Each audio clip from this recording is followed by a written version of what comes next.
Shalom, pemirsa yang diberkati Tuhan, bertemu kembali dalam seri pelajaran Sekolah Sahabat.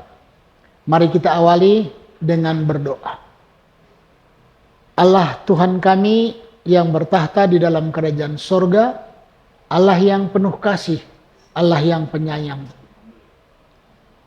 Kami datang kembali kepadamu bersyukur atas perlindungan Tuhan, tuntunan Tuhan bagi kami sepanjang hari ini.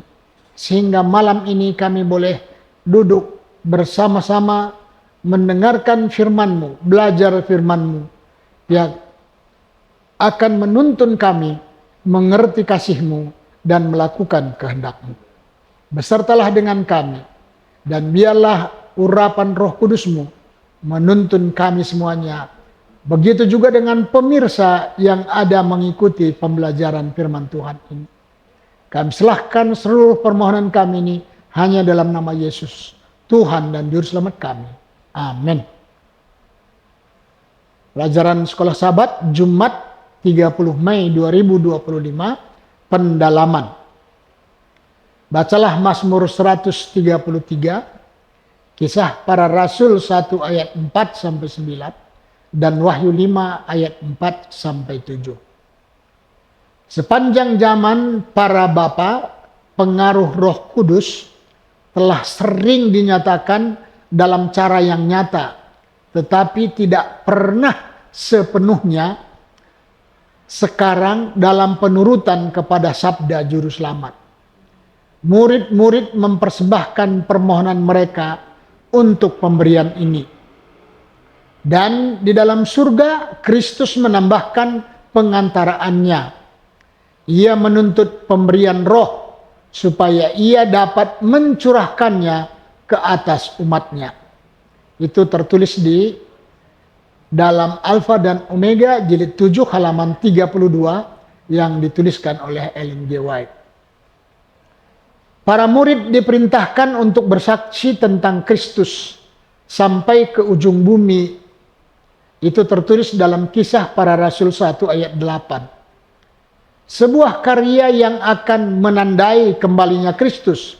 Itu di dalam Matius 24 ayat 14. Kita harus melanjutkan apa yang telah mereka mulai.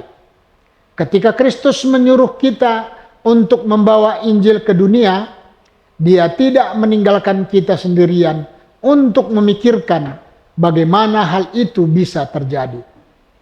Pekerjaan itu diarahkan dari bait suci surga.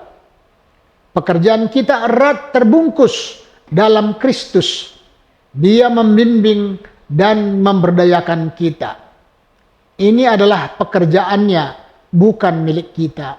Kita diminta untuk mengikuti tuntunannya. Anda akan melihat ini adalah cara kerjanya dengan Israel. Tuhan meminta mereka untuk mengikuti instruksinya. Dan kemudian Dia membuat hal yang mustahil terjadi. Roh sudah bekerja di hati tetangga kita. Kita diminta untuk berada di sana ketika saatnya untuk mengambil keputusan tiba. Sehingga kita dapat mengundang mereka untuk bergabung dengan umat Allah saat mereka berdiri bersama anak domba di Sion. Kita tidak perlu menciptakan cara dan metode baru. Karena kita tidak pernah bertanggung jawab atas pekerjaan itu. Pertanyaan-pertanyaan untuk didiskusikan. Yang pertama, ada banyak orang yang belum terjangkau. Meskipun pekabaran 3 malaikat telah tersebar ke seluruh dunia. Di kelas, diskusikan bagaimana kita sebagai gereja dapat memenuhi dengan lebih baik tugas yang mana Kristus menggunakan kita untuk digenapi. Bagaimanakah kita bisa belajar untuk tidak putus asa ketika tetap benar bahwa masih banyak orang yang belum pernah mendengar kebenaran akhir zaman ini. Yang kedua, dalam Wahyu 5, Yohanes menyaksikan gulungan yang dimeteraikan diberikan kepada anak domba karena dia layak. Ketika meterai-meterai pada gulungan itu dibuka dalam Wahyu 6, kita melihat sejarah gereja perjanjian baru dengan jelas diramalkan sampai akhir zaman.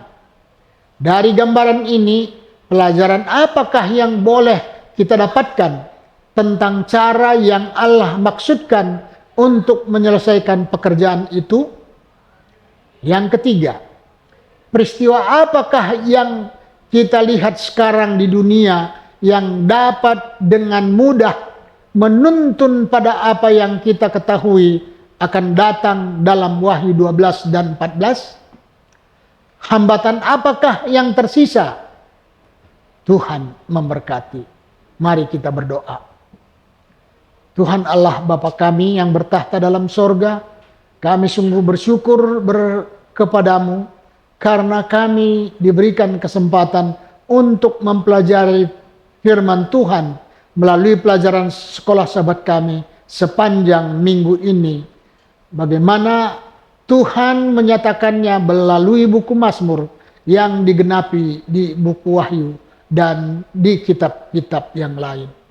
Dan semuanya firman Tuhan itu nyata bagi kami bahwa Engkau Allah yang kekal dan kerinduan hatimu supaya kami beroleh hidup yang kekal.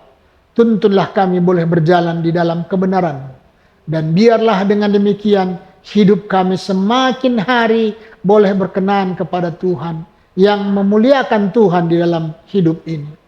Dan biarlah Tuhan juga berkati seluruh pemirsa. Dan bila mana ada yang terganggu kesehatannya, yang di dalam pergumulan, Tuhan memberikan penyelesaiannya. Sehingga dengan demikian, sukacita sorga itu menjadi bahagian kami. Terpujilah namamu Tuhan, karena seluruh permohonan kami ini, kami hanya serahkan kepadamu. Kehendak Tuhan saja yang jadi. Di dalam nama Yesus kami berdoa. Amin.